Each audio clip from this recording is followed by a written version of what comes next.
This week on R&B Reviews, we are heading down to Rio.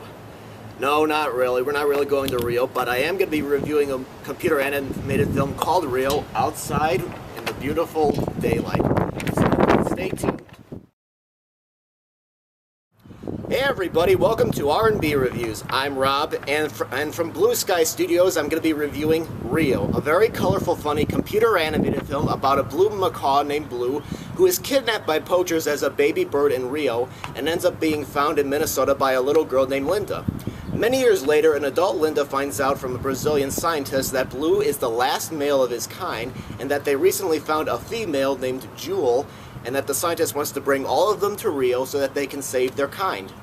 Meanwhile, a poacher kidnaps the birds and they escape, but unfortunately Blue does not know how to fly. But with the help of his new friends, he tries to get back to Linda, learn how to fly, escape the poachers that are on their trail, as well as their evil bird named Nigel.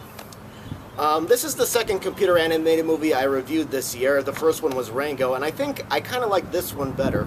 And I think this movie can definitely be enjoyed by the whole family because we're not really overdoing it on the cultural references. The violence is not really overdone. Well, actually, there really is very little in this movie.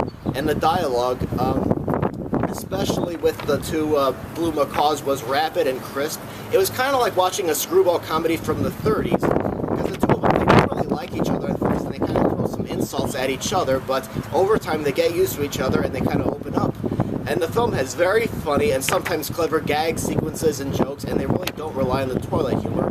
And I think the characters' voices were very well casted. There was Jesse Eisenberg as Blue, Anne Hathaway as Jewel, and they were really perfect, and I think they gave the dialogue an extra sparkle and the needed chemistry. And Jermaine Clement from Flight of the Conchords I thought was great as Nigel. He brings a rather creepy Anthony Hopkins-like quality to the part. And the movie, it just moved at a great pace, and I felt like there was really no filler in the movie at all.